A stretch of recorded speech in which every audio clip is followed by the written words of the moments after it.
Okay, I will call the Town of Lancaster Conservation Commission meeting to order. So this is Town of Lancaster Conservation Commission meeting of July 9th, 2024. It's 7:01. I will call the roll. Dennis Hubbard. Oh, we actually just lost Dave. So Dennis Hubbard. Here. Jim LaValle. Here. Tom Seidenberg is also here. I think we did just see Dave. I'll just wait a few moments for Dave to reconnect. Yep.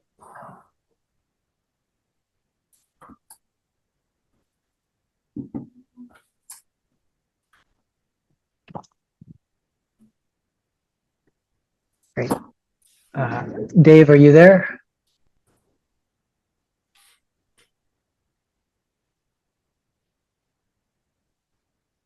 Dave, are you there? Can you hear us?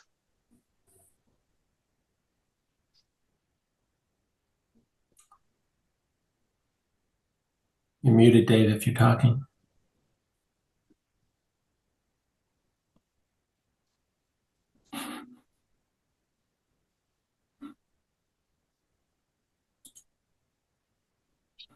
Yeah, I'm here. Okay. All right. Sorry, guys. Nope, no problem. All right, so we're all here. First item on the agenda is Lancaster Branding and Wayfinding Signs Draft Report. Claudia LaFontaine. Sorry for the long meeting last time. I apologize for the long wait and we missed you. So thank you for coming back. Yeah, of course, no problem. Thank you for having me.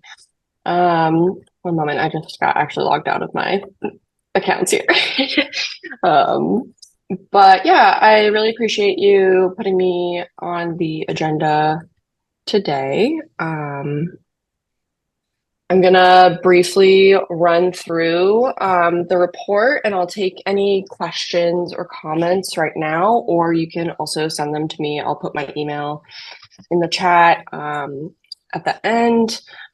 But yeah, basically I just wanted to run through and give you guys an overview of the process, and we can take a quick look at the some of the key pages of the report if you'd like, and take a look at the designs, and we can kind of go through that together. Do I have permission to share my screen? You should. Please go ahead. I should. Yes, great. All right, let's find the right tab. So I'm not going to share the full report. Oh, actually, let me put it in full screen.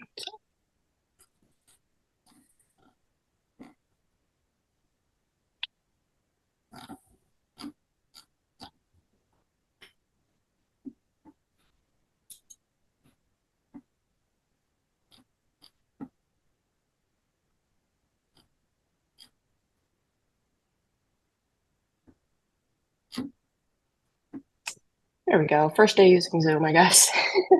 So I just wanted to start with some examples of the signage that are already existing in Lancaster. We were paired, Civic Space Collaborative was paired with the Town of Lancaster, and I just realized I also did not introduce myself as the associate planner from Civic Space Collaborative. We were paired with the Town of Lancaster through a technical assistance grant through the Community One Stop for Growth. We were paired through the state, and this was for technical assistance for branding and wayfinding plan. We can go through quickly what wayfinding signs are. Branding is a recognizable visual language and identity, and this typically includes colors, fonts, and a font use hierarchy, as well as a logo. And wayfinding is a system that uses signage, colors, and other design elements to help people navigate. This most relevant example for this group would be trailhead markers and trailhead maps that are wayfinding for the trails. But other things could be incorporated, like landscaping, adding streetscape furniture and lighting, et cetera, to kind of improve these public spaces and create identifiable landmarks. So our process, and this is just a little map we created to kind of give a snapshot of Lancaster, some of the districts that we kind of felt were stand out to us, and some little snippets of the overall character of Lancaster that we found throughout certain points of the town. So basically, we took the process of four phases where we created. We've been working on our document throughout the process, but we did background and research. We developed the guidelines for the branding strategy, and we did the wayfinding, design, and funding source identification. And throughout that process, we've been working on the report. During the background and research, we did site visits, we did stakeholder interviews, and we did a lot of document reviews. We took several site visits to the town to get a kind of overall sense of Lancaster's character. For the branding strategy, we worked with the town planner, Brian Keating, and an advisory committee to test and select appropriate fonts. And then for the design of the actual wayfinding signs, we worked with our graphic designer to take our background research and create 4 concept designs.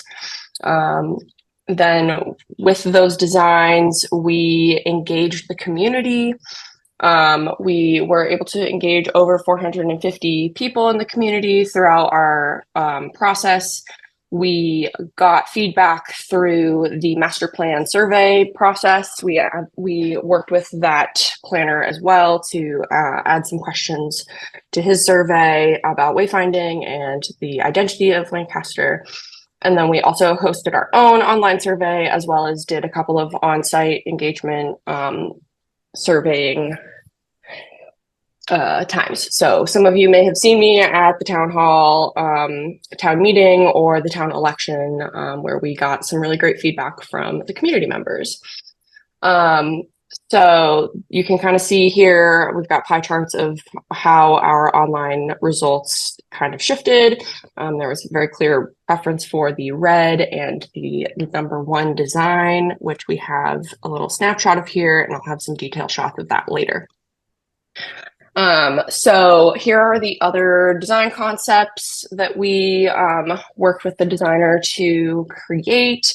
We kind of gave everybody a choice of color and kind of overall aesthetic of the signs. We had 2 more classic traditional options and then 2 more modern leaning options.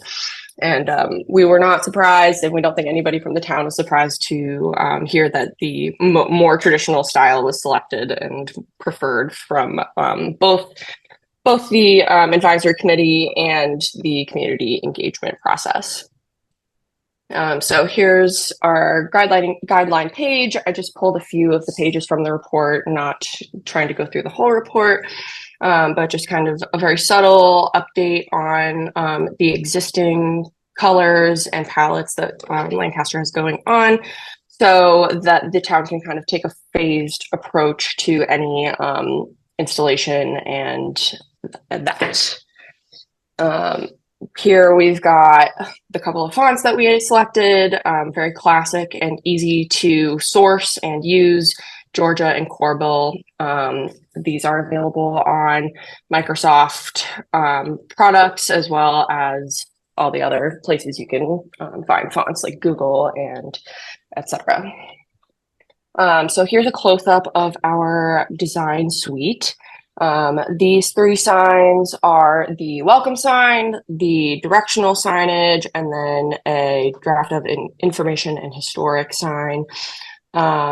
They have, they've got this white border that kind of ties them all together. They kind of mirror the brick red inspiration from the architecture around the town. So they're classic, they're historical, but they're also distinct from neighboring towns. A lot of neighboring towns have blue or green as their kind of main color, and we think that the red kind of helps Lancaster stick out and is also very visible from the streets. This set is the recreation kiosk, trailhead map, and an entrance sign that would be marked more for the street. And then we also added in little trail marker discs as just a little bonus to kind of help create more established trail networks. So here we've got just a couple of measurements. We won't get into details here. This is just kind of developing that design further, but I do want to call attention to the fact that we kind of created these designs with the intent of being able to scale up or down based on the funding that may be available for installation and implementation. So you could get very fancy and do solid metal poles and fancy granite blocks on the bottom. And you could have like metal pressed signs, or you can go kind of standard and do just plain poles and a lot more standard of an installation for those things. So we also have these ones. These would include site specific information on them. And also we've been discussing adding links or QR codes to those signage, just so that there's access to further information once you've kind of gone through everything that's on each sign. We've developed two maps. One is for the town information and navigation, and the other is for the conservation and recreation areas. So this is all of the welcome, directional, and informational signs. These numbers correlate with the charts in the report, the draft report.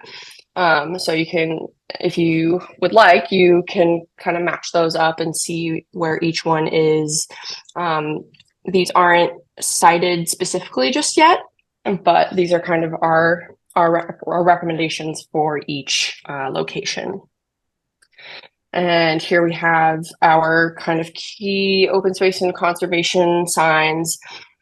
This is definitely where we would love some feedback if the Conservation Commission has any feedback or comments. If there's any of the conservation areas are missing, that would be really good to know so that we can make sure that we've got a robust recommendation for you all. And this is the aforementioned chart that you can kind of match up each thing on each map. So for these, this is the directional signs list, and each directional sign would have up to 3 locations listed on it just due to size restrictions with manufacturers. So this would be part of the next steps would be for the town to kind of make these final decisions, like which locations are being directed to. And that would probably be in collaboration with other departments and commissions throughout the town. And then I'm sure all of you are wondering how this project is going to move forward. So we put together this list of potential funding sources. This will have to be funding that the town seeks and applies for. But these sources fund work such as transportation projects, recreation projects, conservation, and historic preservation. So these are all options that fund similar work, but we understand that the undertaking is quite large and there's still quite a few steps left in the process of implementing signage. So we understand that the implementation and installation is very possibly going to be divided into phases, and that is kind of up to the town on whether or not they want to do that by type of sign or stick with a small set of signs as a pilot and see how they're received. But that is still to be determined in the future. And that is my last slide for now, but I just want to let you know our next steps. I am in the process of preparing a couple of cost estimates from some providers, some fabricators for that signage. So the town planner will have access to those to give you guys a general idea of the costs of signage. But we will be circulating branding guidelines with the town staff, developing templates for these guidelines, and kind of trying to do our best to pass this off to you so that it's actually usable.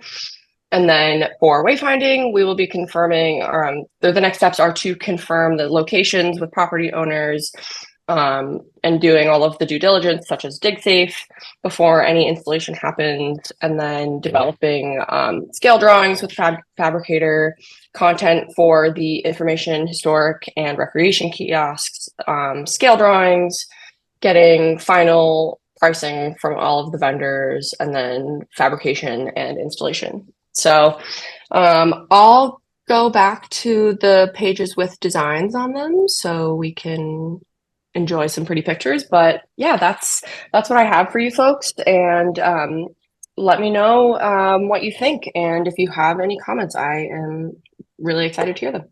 Thank you very much. Thank you, Claudia. So commissioners, do you have any questions or comments?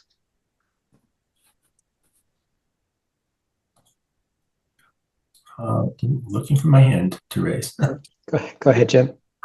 Yeah, Claudia, thank you. Very nice presentation. So you want some feedback from the commission for what? I think you said it, but I didn't quite capture what you said. Yeah, I specifically was looking for if there was any feedback on the open space and conservation locations. That would be the most helpful and I think the most relevant for this group, but I'm obviously open to any other feedback as well. Yeah, Mr. Chair, do we have a list of all of our conservation areas? So I did try to make a list of all of our parcels, and I do see on the map there are several that are not there. But I'm also not entirely clear on the provenance of some of the parcels in the list that I made. So I think that's something that the commission needs to actually discuss and drill down into at some point. I will say that the one area on this list that I think we do need to have signs for that isn't marked is Eagle Ridge, especially because there's a parking lot dedicated to that area that's in the neighborhood. That is good to know. Yes, that was one that I last minute added the label for, and yeah, I definitely am like, will defer to your expertise on whether or not you want every single area marked with signage or recommended to be marked with signage, or if we want to just highlight some of the most significant ones. I mean, that's an interesting question. So I guess I would maybe defer to Brad and maybe a discussion with town staff about how detailed we want to get. In my time on the commission, I don't think the commission spent much of its efforts managing its lands, but I do think that we, since we have all of these conservation lands, I do think we need to spend a little bit of effort making sure the trails are marked, understanding where people can park, and maybe advertising, maybe not advertising, but through this process, through the wayfinding process, making it clear how people can get access to these lands and make use of them. There's another thing coming along over the next year where we will be adding several hundred more acres. And, so while we don't have those acres now, I do expect that we will have them come 2025. And so we would want to add those at some point, but, it would be premature to add them now. Right. And I do see I think there's another pretty large parcel off of 117 that I don't think has parking, so it might be questionable how we can get people access, but it is a pretty large parcel that we just expanded at the last town meeting. So, I think there's more we can add, but I think we have some due diligence on our part to finalize that list. Great. Yeah, that's good to know. And our kind of overall goal is to provide you the basis of good signage and a good signage system so that in the future when you add more space or have new resources to direct to, that this can get expanded, and it's easy for you to kind of build off of that. So I noticed, you have a bunch of conservation areas on here that are not owned by the town. Is the idea that the town would still add, in the town's standard signage directions to these other areas as well? Like it would be on there along with signs for our own properties. Yeah. Yeah, so that's still something that will be in the property approval process, where if we're suggesting signage on non-town owned property, those owners are within their rights to decline.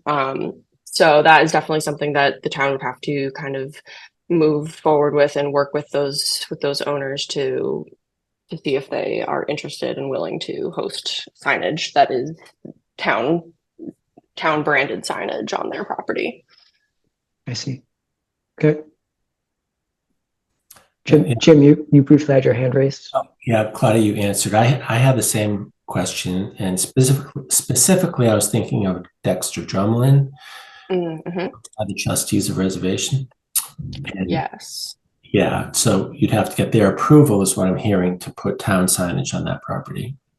Yes, I believe so. So that is definitely one that we originally had it marked off on our map and decided to remove it because we felt the trustees typically already have pretty good signage on their properties and are pretty well maintained. So that's another thing, like if conversations were to happen and they were open to town branded signage, then it would be great. And it would be relatively easy to add that into the suite of signs. And if not, they already have pretty good signage. And that's another similar kind of topic for the town is like Bartlett Conservation Area. That has really good signage already.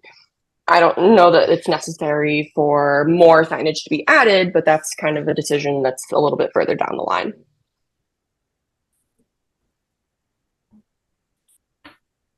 The only other comment I have on the map, is that it shows a much larger conservation area for Pelekia than I was expecting. So I think that's also part of the due diligence for the commission, is to understand what that is, because I don't think that's under commission purview. If that's a private CR, maybe with the land trust, but I don't think commission holds that. Not to my knowledge, yeah. Yes.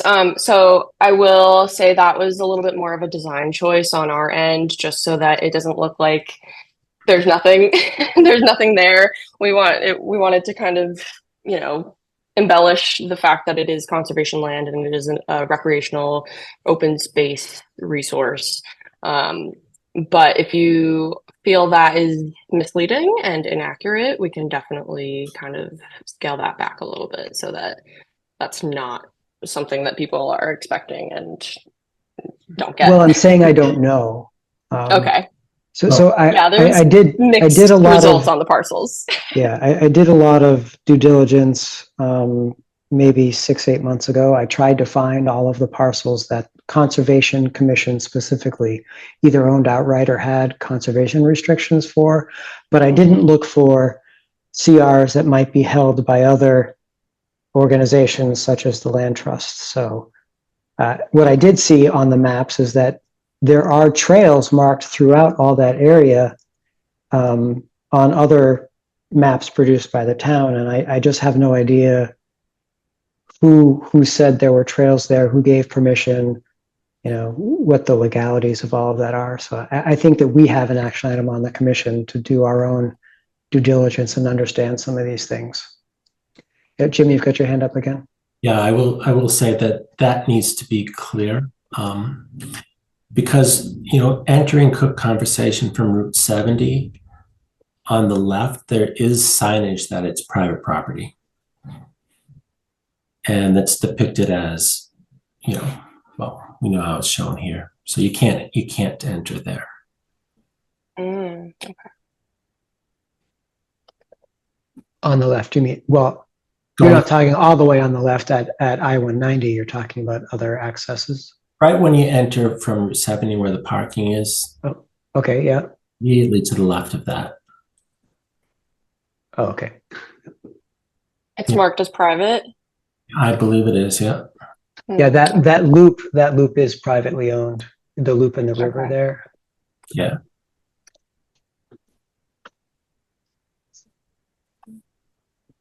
Okay, that's good to know. Thank you. I will definitely make a note of that.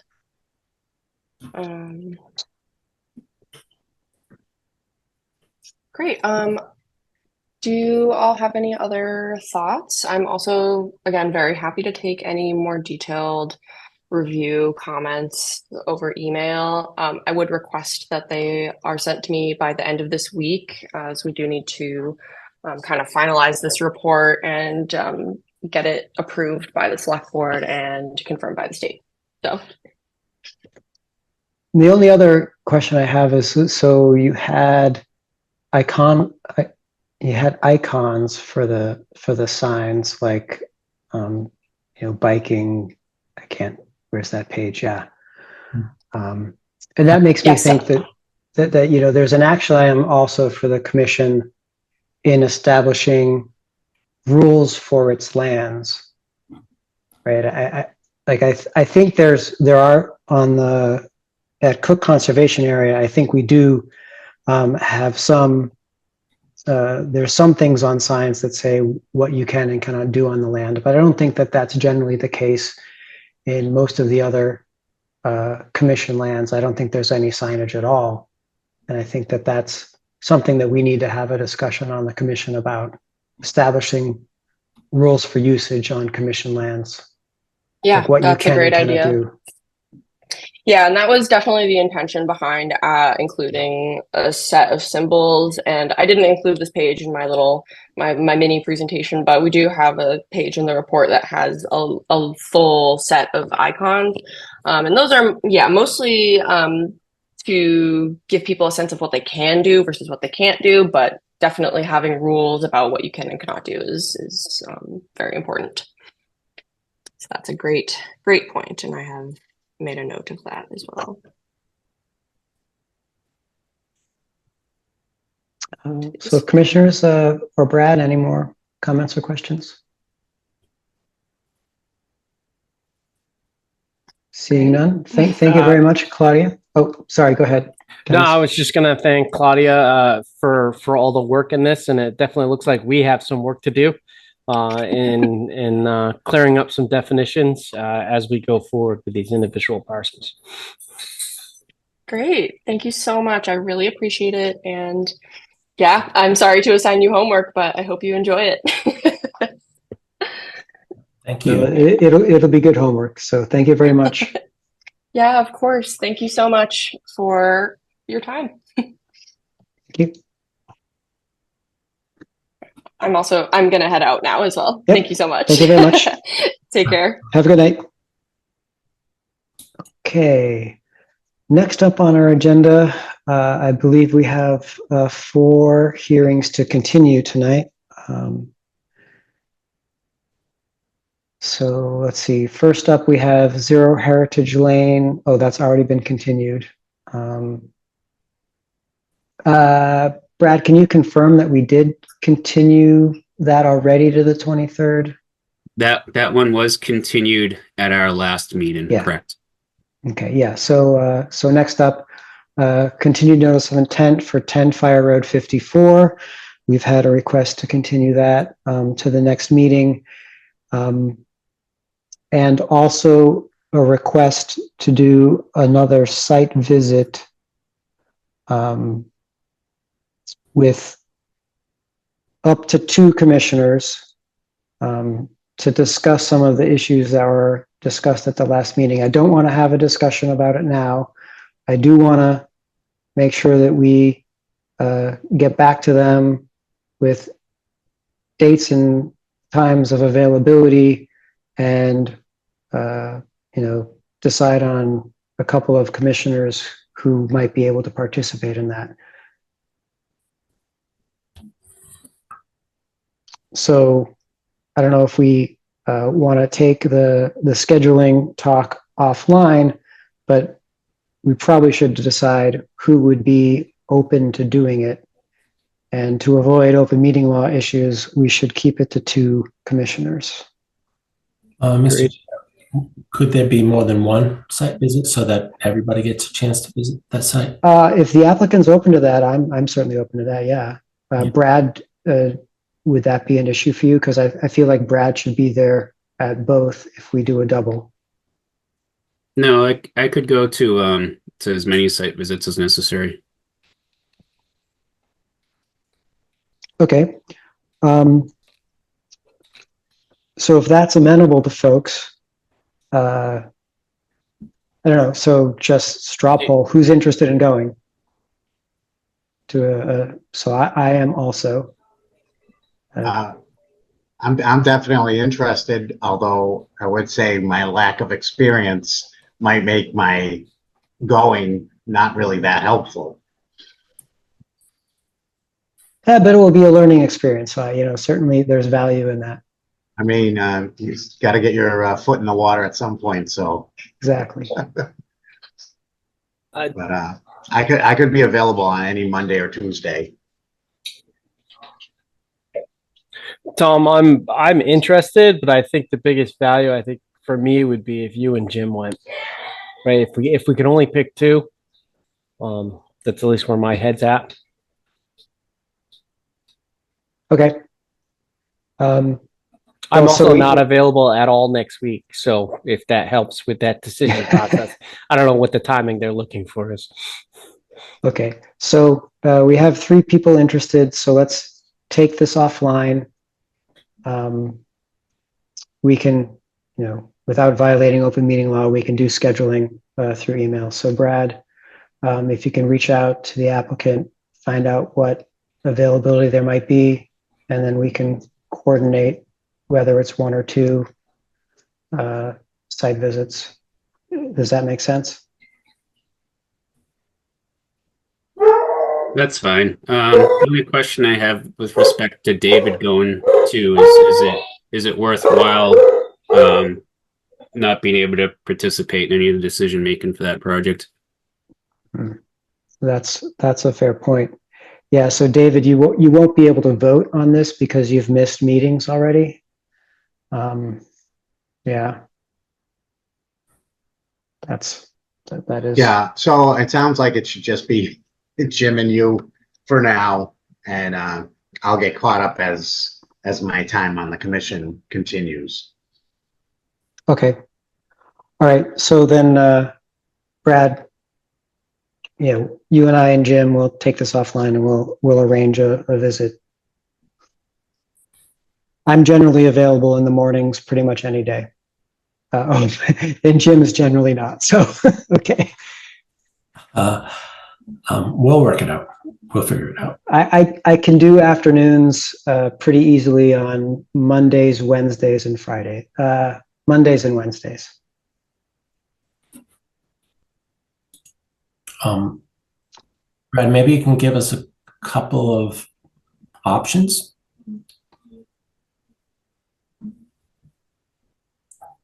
What was that, Jim? Maybe you could work with the applicant and give us a couple of different options, and we can pick one. Okay, and afternoons are better for you? Better generally for me. I mean, I could do a morning. It's just that afternoons are preferred, and I know Tom's the opposite. I can do Monday and Wednesday afternoons without issue. I don't have meetings on those days. Okay. Okay, so I'll start by aiming for a Monday or Wednesday afternoon then. Okay. So we'll need a motion to continue to the 23rd.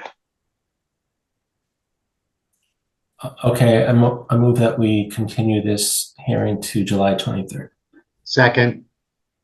Motion's been made by Jim, seconded by Dave to continue to the 23rd. Any further discussion? Seeing none, roll call vote. Dennis Hubbard. Aye. Jim LaValle. Aye. David Millette. Aye. And Tom Seidenberg also votes aye. One question, Dave, is it you prefer David or Dave? Either's good. Okay, okay. I don't have a preference. Okay. Next up on the agenda, we have continued notice of intent for McGovern Boulevard. I believe this got continued today. Is that correct, Brad? That's correct. And they requested it be continued to our next meeting. Okay. I'll make a motion to continue the public hearing for McGovern Boulevard to our next meeting on July 23rd. Second, One thing before we vote, is 23rd, is that going to stack up to be too big a meeting? We'll have Zero Heritage, we'll have 10 Fire Road 54, we'll have McGovern Boulevard. Yeah, that's stacking up to be a meeting, but I mean, we can't change it given that we have the request in our hand. If people want to reconsider, if Brad wants to chat with folks, but these are the continuances we have. So, okay, yeah, I'm just. Yeah. Chances are somebody will continue. So. Okay. Yeah. So I think motion was made by Jim. I don't. No, Motion was there a made by second? Dennis. Oh, I'll second it. okay. Thanks, guys. Sorry, I lost track. No worries. Okay, motion was made by Dennis, seconded by Jim to continue to 23rd. Any further discussion? Well, we probably just did the discussion, right? So roll call vote. Dennis Hubbard, Aye. Jim LaValle. Aye. Dave Millette, aye. and Tom Seidenberg also votes aye. Next up on the agenda, we have notice of intent for Zero North Main Street. We did not open this hearing, so I will open. This is a new hearing. So I'll read this. Actually, I don't have the meeting notice. Do you need to open it? And just put it on next meeting's agenda. This was advertised, right, Brad? Oh, Correct. okay. Yeah. Not showing up on the website.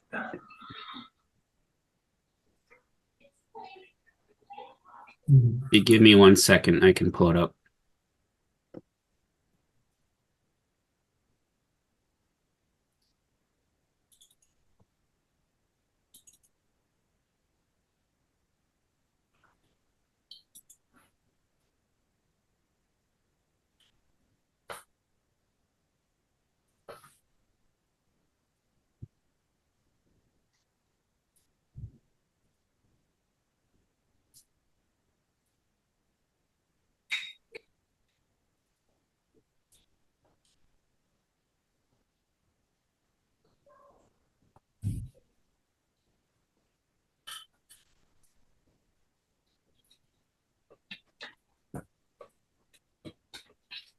Would you like me to read it, Tom?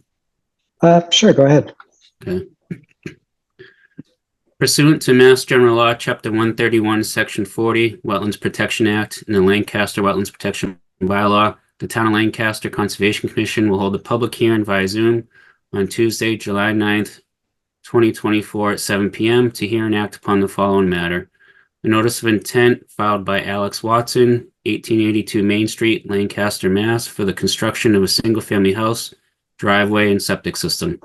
The property is located at 0 North Main Street, Lancaster, and is identified as Assessor's Map 24, Parcel 41.A. A copy of the application and accompanying documents are on file in the Office of the Community Development and Planning. All right, is the request to the next meeting? Correct. Okay, happy to take a motion to continue to the 23rd. All right, motion to continue to 23 July. I'll second. Dennis? All right, motion's been made by Jim, seconded by Dennis to continue to July 23rd. Any further discussion? Seeing none, roll call vote. Dennis Hubbard, Aye. Jim LaValle, Aye. Dave Millette, Aye. And Tom Seidenberg also votes aye. Okay, that completes the public hearings. Next up on the agenda, we have a charter discussion. Select Board member Jason Allison was supposed to come and have a discussion with us about the formation of a charter commission to discuss the town charter, possibly changing the town charter. I don't see him online. Brad, did we get any communications from Jason? I did confirm with the town administrator's office that he planned to come to this, and I actually sent an email to him about 6 o'clock tonight, just giving him a quick heads up that all the other agenda items were continued, so to expect him early on, because I feared he might, kind of connect later on in the meeting, looking at where the agenda was. So other than that, I have not heard from him. But okay, so let's table this. I don't know how much longer we're going to be, but we'll give him some more time to connect. So next up on the agenda, we have a request for extension permit 0 Elizabeth Lane and 0 White Pond Road, DEP 1930589.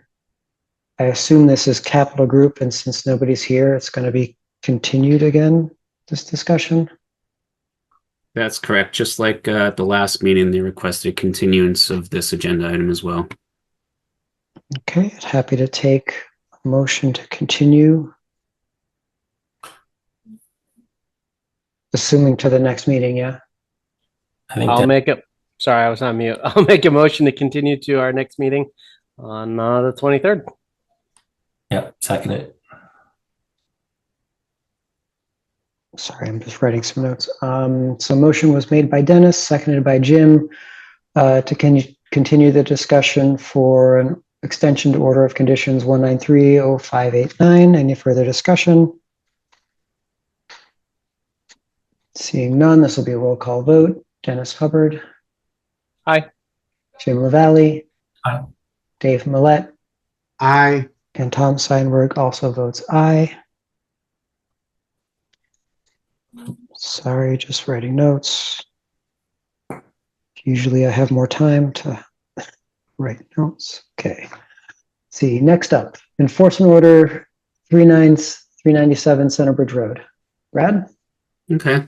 Not much of an update. I did want to put this on here though, in case we had more information. I was hoping we would. But in any event, the enforcement order actually did get delivered. You may recall the last ones that got sent. I had trouble finding if anything was actually ever received by the property owner.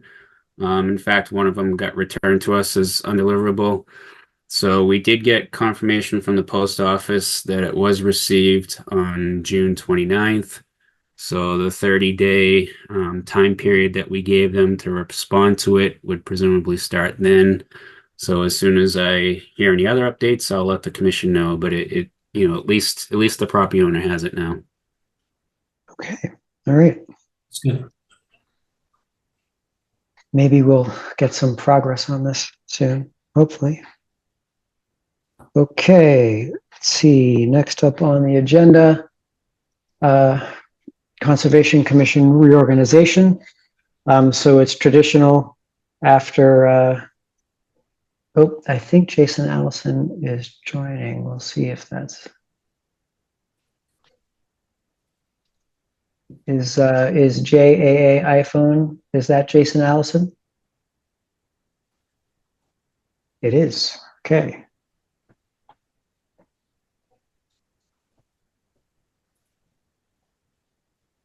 Hello, can you all hear me okay? Yes, we can. Welcome. Thank you, thank you. I have to apologize. I didn't think I was on this meeting, but I have time if it still works for y'all. Yeah, we were just about to wrap up, so we're happy to see you. Please have the floor. Awesome, thank you. Can you just, I just want to make sure I have the appropriate topic. Can you read the agenda item? Charter Commission. That is Awesome. the, Perfect. yep. So thank you all for having me today. My name is Jason Allison. I'm a select board member here in Lancaster, if you aren't aware.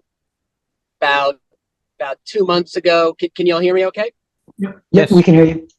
Awesome. So about 2 months ago, the select board voted to endorse the exploration of forming a charter commission. And I'm just gonna talk like no one knows anything about a charter commission. So I apologize if folks are aware what this is. So a charter commission explores whether or not a town in Massachusetts should have a charter. So I'm going to talk a little bit about what a charter is. So there are two ways for towns in Massachusetts to legislate. The first is through a charter. You can think of a charter as a set of rules or policies and procedures, an org chart, almost corporate-y, right, of how the town is governed and how everything is put together and who reports to you and what are the policies and procedures. That's one way to legislate towns in Massachusetts. The next way is through special acts. Special acts is what Lancaster uses today. So special acts are like, okay, I forget the exact date, but I think we have a special acts of 2002, if I remember right, and that's how we formed the finance department. And basically what special acts are is every time the town wants to make a change in how it governs, it comes up with some sort of policy, it puts it out to a town vote, and everybody votes on it. So those are the two ways for towns to legislate Massachusetts. I mentioned that we currently do a special acts, and there's nothing particularly wrong with it, but the challenge comes when you have many different special acts. I mean, we're a town that's been around for hundreds of years. We have never done like a holistic approach to how we're going to legislate the town. And therefore we have lots and lots of different special acts, and it becomes a little problematic. There's another layer that makes it challenging for the town, which is special acts can never, I want to make sure I get this right, but special acts can never supersede Mass General law.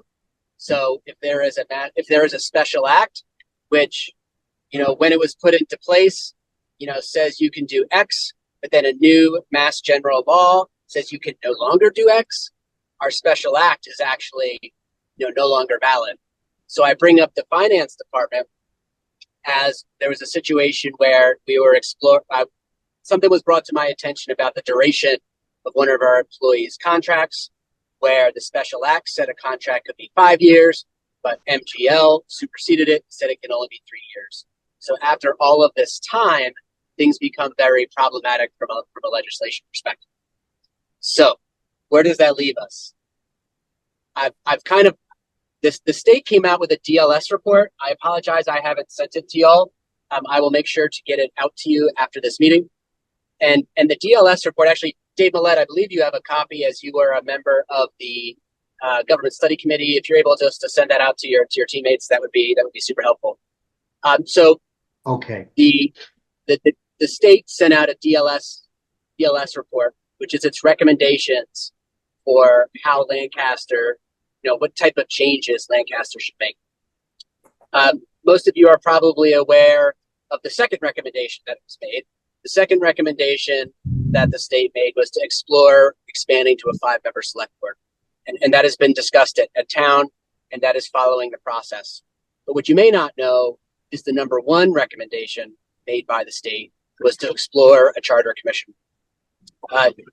The ad hoc government study committee did excellent work, and I'm not going to go into that, but it chose not to fully explore a charter commission.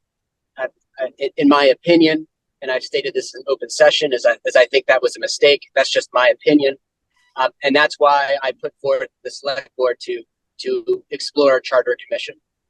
So why form a charter commission? A charter commission is formally formally defined by the state. It has got a 9-member committee, which will have to go out and spend either 1 or 2 years holistically evaluating all of the way that Lancaster is governed, all of our bylaws, all of our existing special acts and determine if it's still applicable. Jason, I think you're breaking up, or at least for me, you're breaking up. Me too. It's a very formal process. It's got a high bar. I remember right, 15% of registers are required to be able to form the charter commission. Can you guys hear me okay? You came back. Yep. You Yep, broke you up came for a back. little bit there, but you're back. Sorry about that. What was the last thing y'all heard? What was the last thing y'all heard? Just go back 30 seconds or so. The robustness size of the committee. Yeah, so forming the committee is a high bar. So it's required to get 15% of all registered voters. So that is for our town about 700 signatures. So I'm working with individuals right now to collect those signatures. One positive of the forming of a charter commission is that, you know, there is no time definition on how long you have to form the commission. So we have time to get the signatures. So that's actively happening. I fully expect we'll get the signatures and we will form a charter commission. So why am I here tonight? I'm here tonight to explain why I believe that charter commission is important. I'm looking for volunteers who are interested in participating in the charter commission when it gets formed. And my objective is to pull a swath of people from different committees, different boards and committees in town, right? This is not going to be just random people. It's really important, in my opinion, that we get a diverse set of individuals participating. So I'm hoping tonight to explain a little bit of why I think the Charter Commission is important, and then maybe in a couple months, come back and maybe talk to each of you individually and just gauge your interest. So explained kind of how legislation works. I've explained how the Charter Commission gets formed. Now, why am I passionate about a Charter Commission that was recommended by the state? So I discussed that, Lancaster itself as a town has never holistically looked at all of its bylaws, policies, and procedures. We have existing laws on the book, things like purveyor of bark, fence viewer, fish peddler.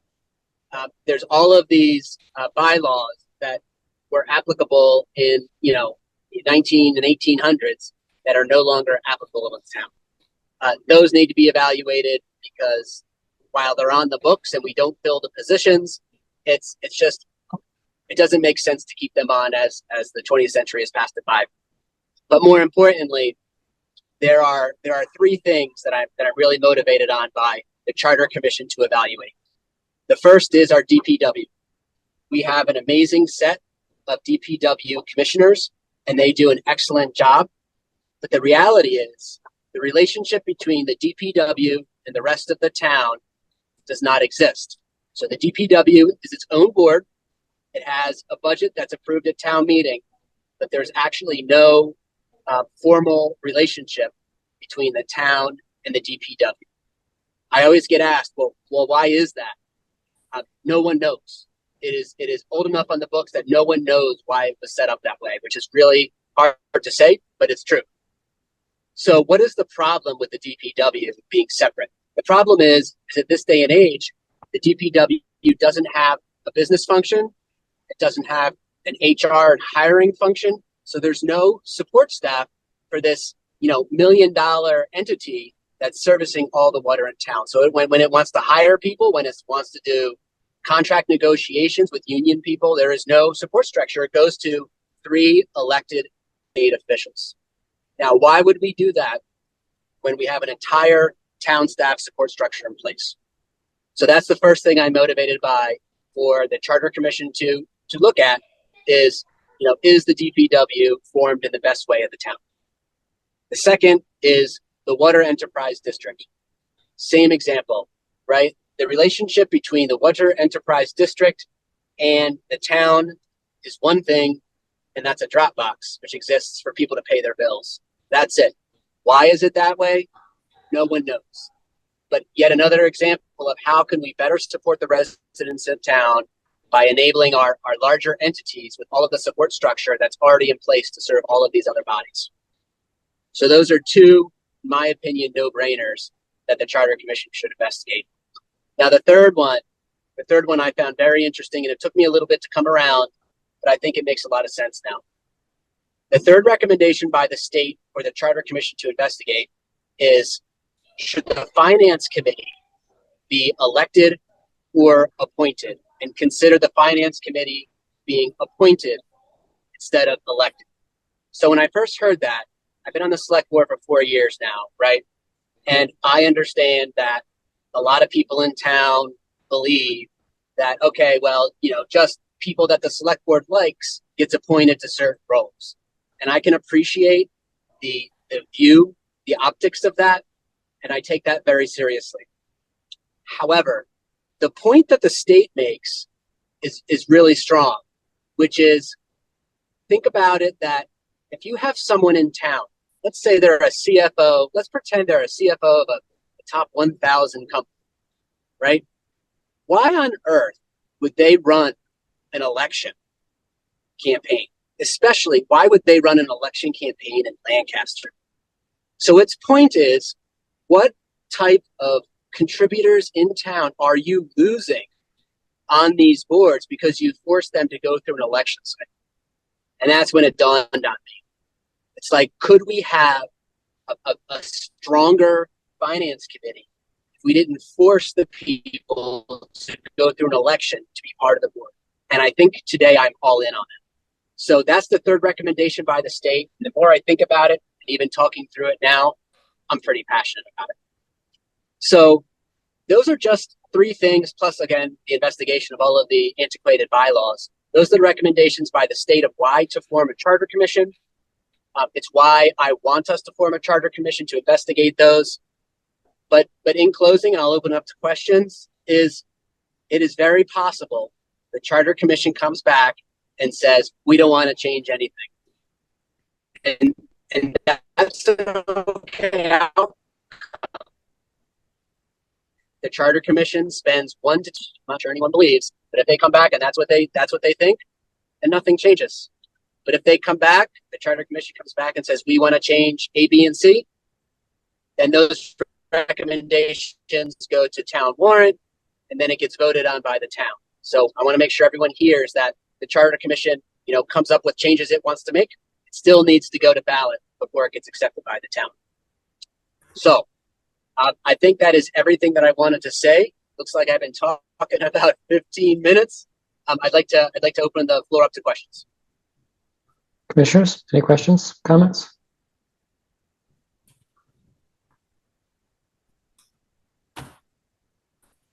No, I just look forward to when, there's an ask in front of the board for who might be interested. So more to come.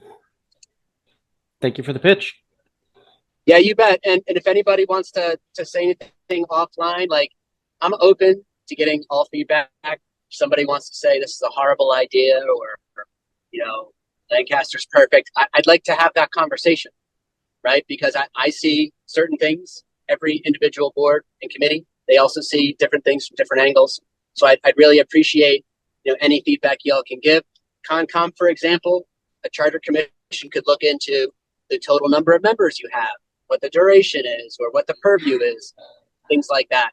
So I think that's really important. It's an opportunity to evaluate if there's things you want to change and kind of leverage charter commission just to try to make your committee in the town of Lancaster a little bit better if you can. Jim, you've got your hand up. Go ahead. Yeah, just one quick question. So initially you're looking for volunteers, and I think you said you expect it to take 1 to 2 years. Did I hear that right? Correct. And then, so if the recommendation is to have a charter commission, is that like an indefinite commission, or would that have an end? Yeah, so sorry, I explained it a little incorrectly. So the sequence of a procedure is, we're going to collect signatures, and I fully expect we'll get the signatures. That forms the commission, right? The commission is then formed. There are then 9 seats to fill. And when you define a charter commission, you can say that the charter commission will either exist for 1 year or for 2 years. So that's kind of what I mean by the 1 to 2 years. So Okay. at most, the charter commission will exist for 2 years. But it's really a neat formal process. If y'all are looking for something to put you to sleep, you can read about it on the Mass website. But the town is required to give office space. Town is required to give resources. Like, it's really a big deal when towns go through it, the process that is. So hopefully that answers your question. I think it does. So after 1 year or 2 years, whichever it's established to be, it ends. Correct. Okay. Okay. Jason, I have a question. So you were talking about the legislature through the charter.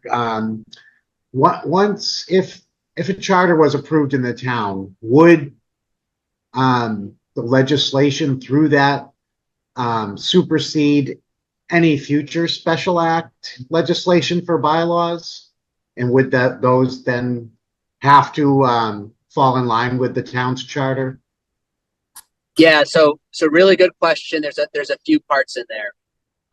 So when should a charter be formed, it's not. I'm not exactly sure how the remaining special acts are dissolved or how that procedurally works, but the charter would then define how the town is run. That's a formal kind of. You could think of it as a policies and procedures. Now, once that happens, the town can still change its bylaws. They're not set in stone. As a matter of fact, if the town wants, it can actually update its charter. So if it wants to change something, it can. But the benefit of the charter commission is it really codifies the running of the town in a single place.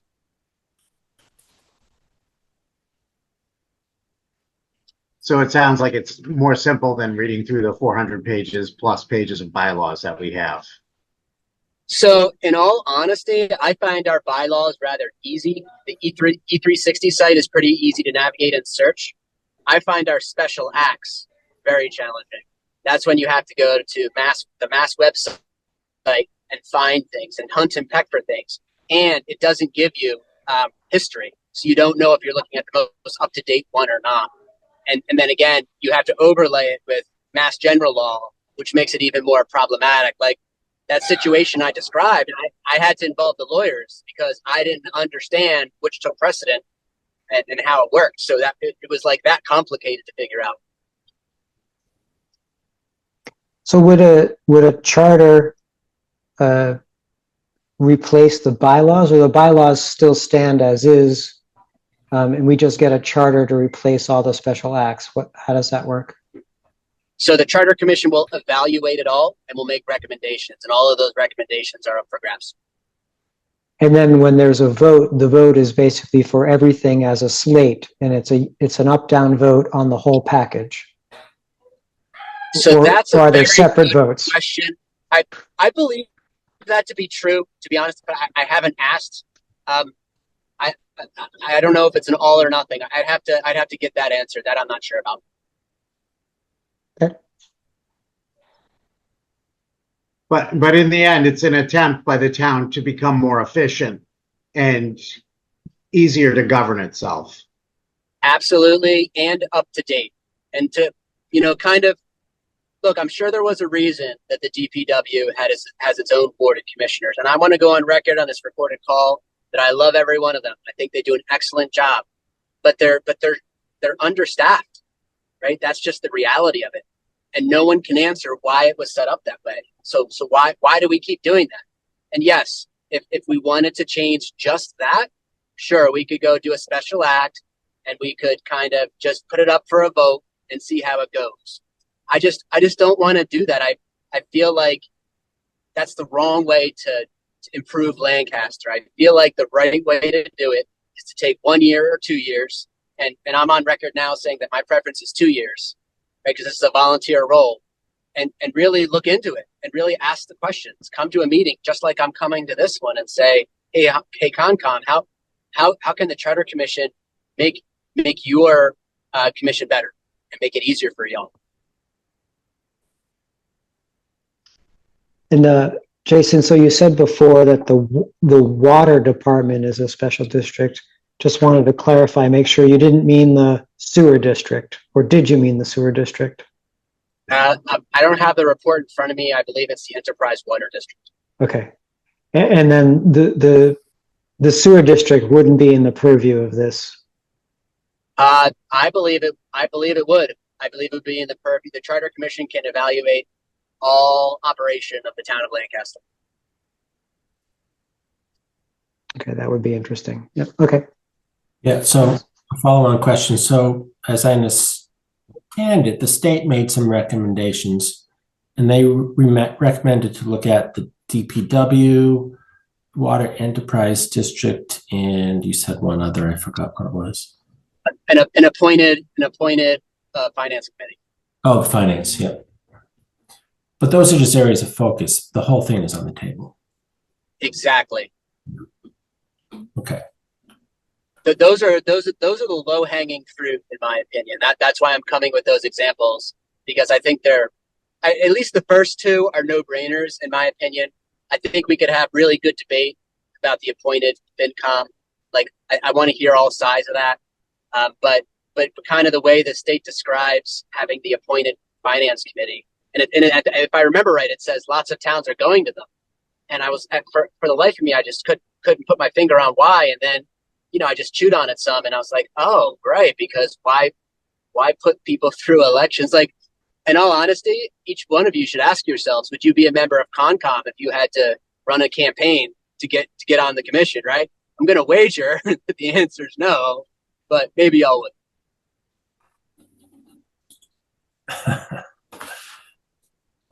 Nobody's jumping to answer that. No answers needed.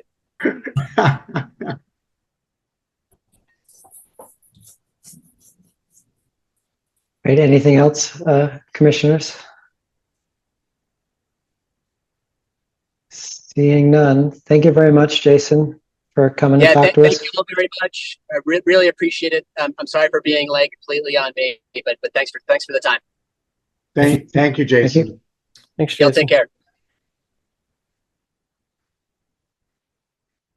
All right. Okay. So we were about to do the annual vote for officers.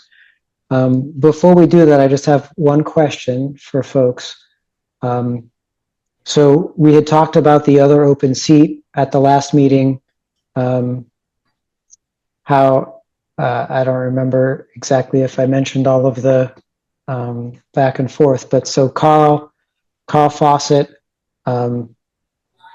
is still interested, even though he was passed over when the select board reappointed Bruce McGregor. And so now that Bruce has left and the seat is open, Carl has put his name forward again.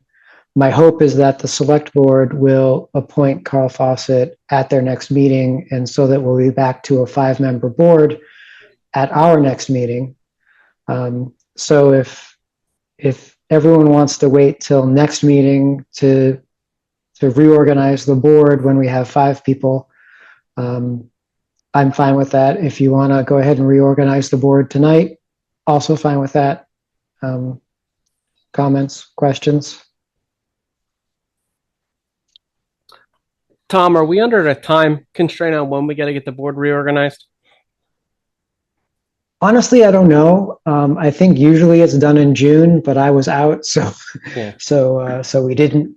And just to expand upon it while I'm asking, I kind of like the idea of waiting till we have the 5 members, just to get everybody a say. But at the same point in time, we've got a lot of things we've tabled to next meeting. So next meeting could be a long one, and to do a reorg at that time. So I would say, can we do it in 2 meetings, or let's get it done tonight? So I'm not aware of a requirement to do it. There may very well be, and I'm just ignorant of the fact. It's been traditionally done in June. Okay. After, like, shortly after the town meeting, or actually, I guess shortly after all the appointments are made. I guess that makes sense. Yeah. So probably in July after all the new appointments. I'm happy to table it to 2 meetings from now if that's the pleasure of the board. If you guys want to fire me, I'm also happy to let that happen tonight. So I don't think you're that lucky. You know what? I would suggest we table it to next one in case we get a lot of drops, but kind of with the expectation we take it into and table it again. That sounds good to me. I'll happy to take a motion for that. I'll make a motion to would that be continue or table? Table, yeah, sure. Table the Conservation Commission members reorganization to our next meeting on July 23rd. Dennis, next meeting, or you said 2 meetings from now? Why don't we try it? And here's what's going to happen. We're going to push it to 2 meetings because we're expecting all of those hearings to happen in 2 weeks, and then those hearings will get pushed. So Okay. give us the option to take it on our next short one when we have all 5 members. So that was my thought process. I like it. I'll second it. Great. Motion's been made by Dennis, seconded by Jim to table this discussion to the 23rd. Any further discussion? Seeing none, roll call vote. Dennis Hubbard. Aye. Jim LaValle. Aye. Dave Millette. Aye. And Tom Seidenberg also votes aye. Next up on discussion about possibly returning to in-person and or hybrid meetings. So a number of other boards have long been meeting again, either in hybrid or in person. We haven't really discussed it. I thought we should discuss it. I will say that for my part, I really like Zoom meetings because I have 2 screens at home, and that's a lot of real estate. I can't imagine ever doing a CONCOM meeting without a computer again. It's been really beneficial compared to before the pandemic, when a piece of paper in front of me.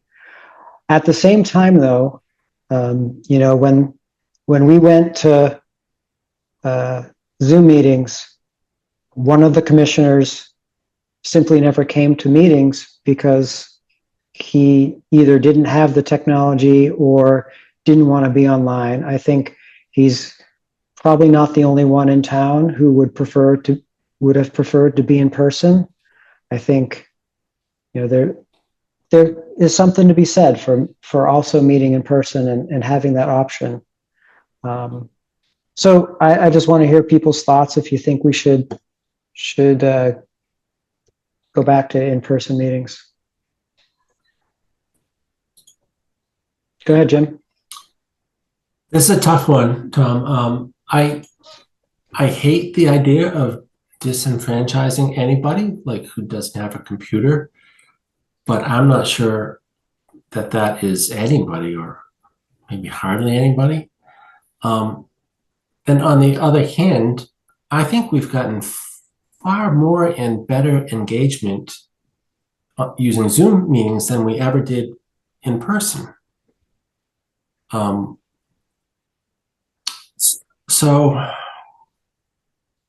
I don't know. I'm torn. I really would prefer the Zoom. But so the one mitigation to that, Jim, so I've watched a number of other boards meetings the last 6 months since they've gone to hybrid. So you can have both.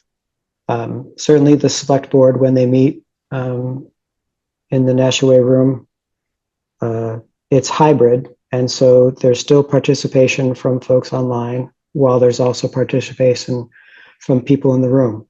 The one caveat is, though, that if there's a technical problem, those folks online are out in the cold, and there's basically no recourse because they're not at the meeting.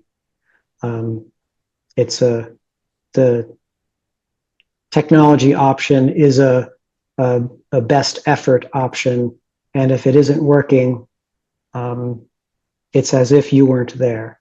And that happened to me at least once, where I wanted to attend, I don't know if it was a Board of Appeals or select board meeting, and it just never showed up on Zoom. And so I was I was unable to participate in that meeting. I think it was probably the Board of Appeals meeting when they were talking about the Neck Road 40B. I wanted to participate in that conversation, but I wasn't able to make it in person. So that's a downside, but I do think that we can maintain the online participation aspect, even if some of us are in the room.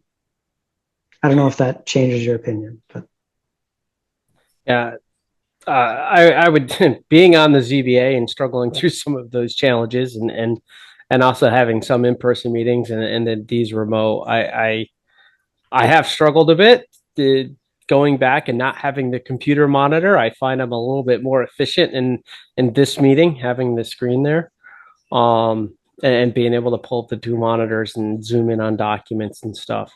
So I do miss that. I doing hybrid. I don't have a problem with either. I kind of prefer the remote.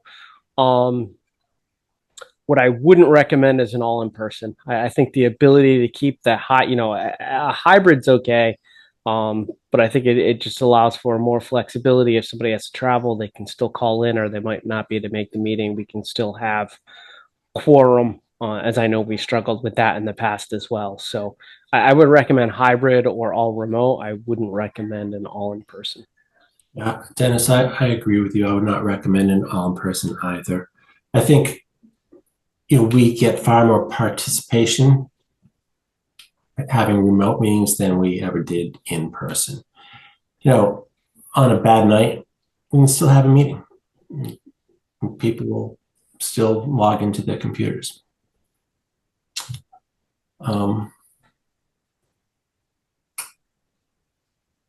So, yeah, Brad wants to talk. go ahead, Brad. Thanks, Tom. So a couple of quick things. So first of all, I've never actually done a hybrid meeting before, but I can kind of envision what that process may be like at times. I've done plenty of the Zoom meetings and in person for many, many years before that.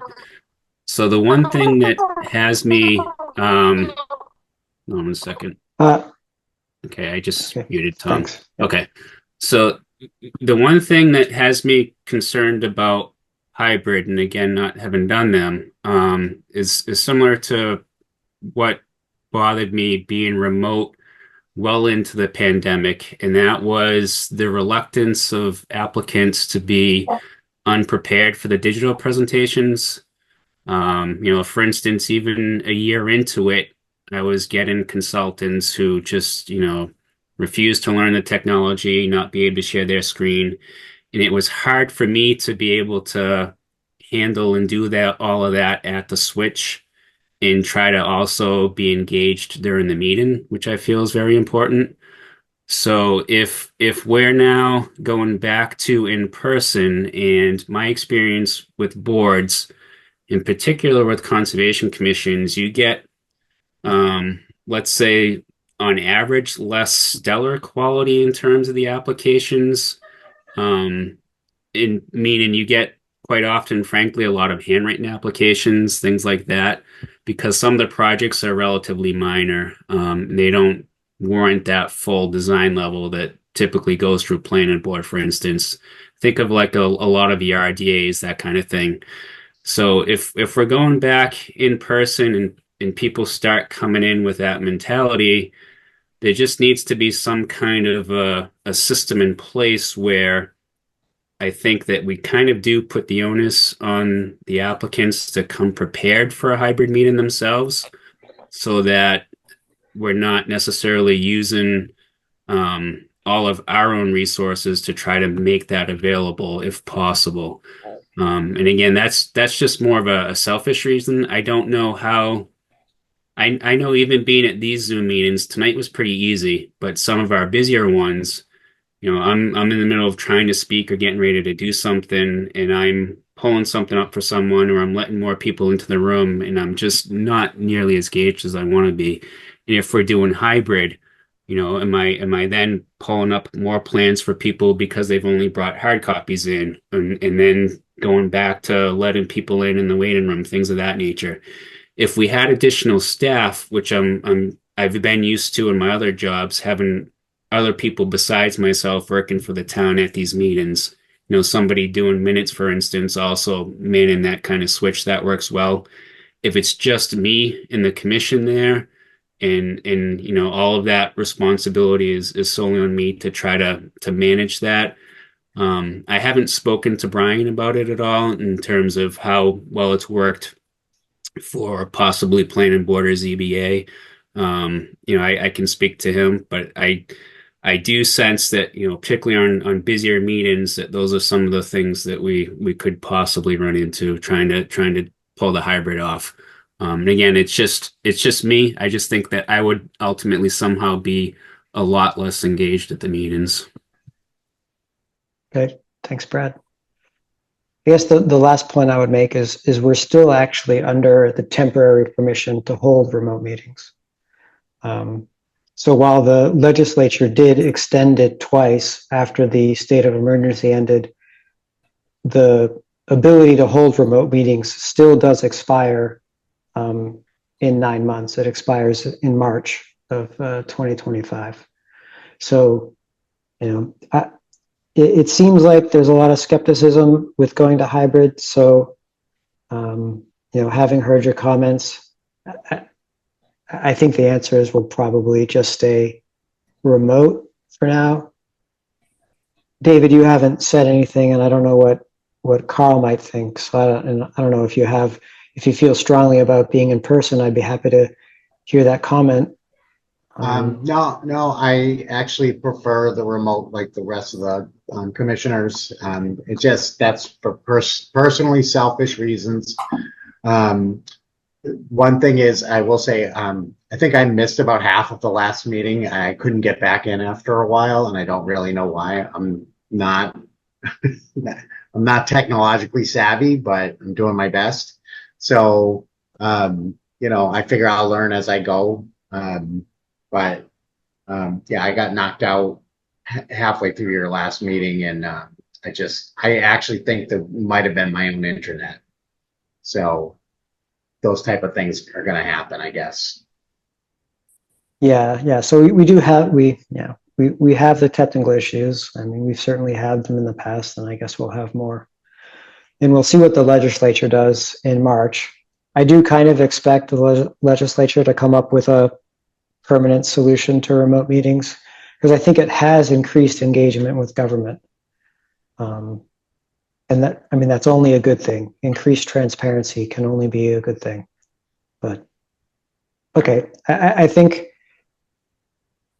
I've heard tonight that the commission prefers remote and is kind of skeptical on hybrids. So I think that's pretty much the decision. So thanks for the discussion. Works for me. And to be honest, I prefer remote as well, but I thought we needed to have the discussion.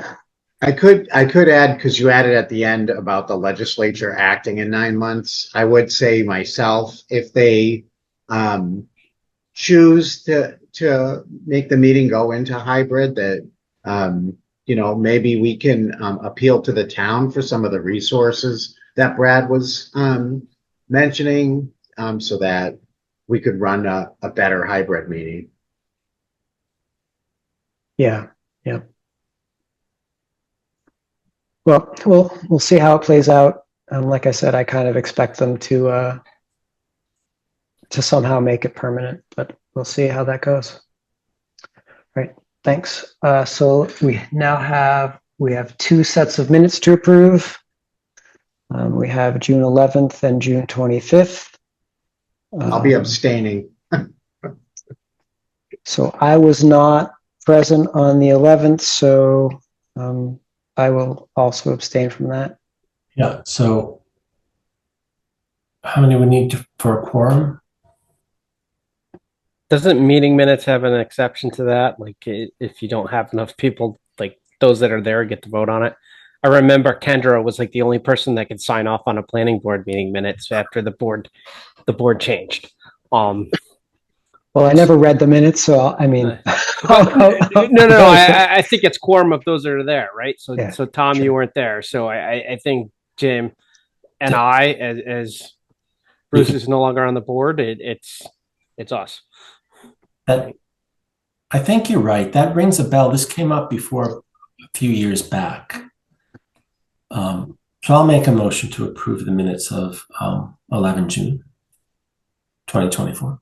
I'll second for the sake of discussion. Any further discussion? So I just,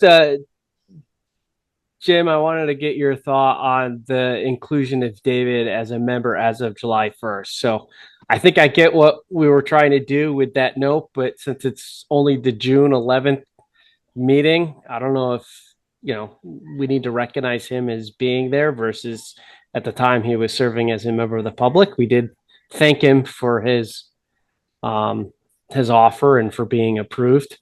Yeah, I wasn't a member at that time then, right? Yeah, so I just having him as part of roll call to me just makes it seem more confusing. Okay. So I'd make the recommendation that we amend the minutes just to remove Dave, just to not add confusion to the June 11th minutes. Yeah, thank you. I agree. And then I second that. Any further discussion? This will be a roll call vote. Dennis Hubbard. Aye. Jim LaValle. Aye. Dave Millette. Abstain. And Tom Seidenberg also abstains. Next up, Dennis, if you could just send that comment to Roz, so she can make those edits. Try to do that. And next up, we have the June 25th minutes. I do have one comment on those. On the third page in the discussion for 10 Fire Road 54, just before the paragraph number 3, the next hearing, there seems to be a sentence that goes nowhere. Yeah, I saw that. So I'm not sure what that was supposed to be, but I feel like that should just be struck.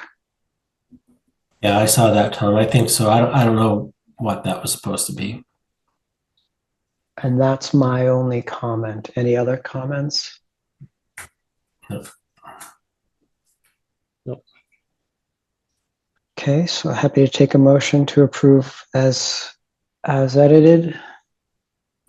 That motion to approve the minutes of 25 June 2024 as edited by Tom Seidenberg. I will second. All right, motion's been made by Jim, seconded by Dennis. Any further discussion? Roll call vote. Dennis Hubbard. Aye. Jim LaValle. Aye. Dave Millette. Dave, you're on mute. Abstain. And Tom Seidenberg also votes aye. So, okay. And I think that completes our agenda. Brad, any updates? Yes, I've got a couple of quick things. You have 1 second. So tonight I did hear concerns a couple of times about the potential number of hearings on next month's meeting, but I just wanted to quickly point out my goal coming here is to try to move applicants along as quickly as possible, as well as make meetings as short as possible for commissions. Ultimately, make everybody's lives quicker and easier. And the new public hearing, for instance, for 0 North Main Street, I gave the applicant a comment letter about a week ago at least, and they responded to me that they're trying to address those comments, and that's why they wanted the continuance. So I don't think that there's all of a sudden necessarily a lot of work that's kind of getting tabled, and we're going to have a very long meeting coming up. There's another one of the continued ones that were on there, and I think we were just about ready to get everything ironed out. Unfortunately, I became unavailable to have some discussions this week unexpectedly, so they requested it for that reason. So I guess what I'm trying to say is I'm trying to manage these things and get them to where they should be so that the commission's ready to approve them when they come here. So if possible, don't fret too much when you see a lot of things on the agenda. I'm hoping that, once they do come to the commission, they're at a point where, you might have some questions I haven't thought of, but hopefully a lot of the things that are standard I can address and get them the correct before they even get here. Yeah, Jim, you've got your hand up. Go ahead. Yeah, Brad. Yeah, you've done that a couple times now, written those letters to the commission, and this last one you forwarded it to us with the applicant's responses. That's awesome, Brad. Really good, and I think you're absolutely right. It's going to help move things along, and I really appreciate you doing that. Okay, thank you. Dave, go ahead. This is probably a little bit off topic, but I wanted to let you guys know I am going to be on vacation in August, and I'm going to be shipboard. So the first week in August, I'm not getting back until the 15th. So I will be incommunicado, as they say. So Okay. All right. Thanks for the heads up. We should have a full board then. So I'm not worried about quorum unless other folks are going to go on vacation. So thanks for the heads up. Just to circle back on what Brad said, and I'm going to second what Jim's comments, Brad. I think you've been doing a great job. I really appreciate those letters. So please don't take comments about the potential long meeting next time and the continuances to have anything to do as a reflection of the work you've been doing as you come on the board. So that was not the impression I was trying to give there with my comments. So I think you're doing a great job. It just so happens we got a lot of stuff that that's going to hit at the same time, which is it happens, and very frequently some of these longer ones, more debatable ones, take a longer period of time and they get continued time and time again. So please, you're doing a great job. Really appreciate the work you're doing. No worries. I wasn't thinking that at all. I just wanted to point out, don't get sticker shock by the number of bullets on the agenda. That's all. I'm just hoping that they're ready and quick by the time they get to you. That's all. Yeah, I'm just going to echo both Dennis's and Jim's comments. I agree, Brad. The letters are great. When Brianna came on board at the beginning of this year and did a very similar thing, that was the first time I had ever seen that as a member of this commission, where we got a written comments from the agent prior to the actual hearing, and it was so much more beneficial to us as commission members to have all of that up front. That's just a great process. And when I've looked at other towns' meeting minutes and I see that they get 10 hearings in a single night, I'm like, oh my God, how do they do that? And how do we get there? So I'm looking forward to the short meetings. More power to you. And I think, in hindsight, maybe last meeting, I could have done a better job at managing the meeting and with less repetition on some of those points that we went round and round on one of those hearings. So I think, it's also incumbent on me to have a little better control of the meeting. If you guys don't fire me next week. Well, Tom, that's a particularly controversial project.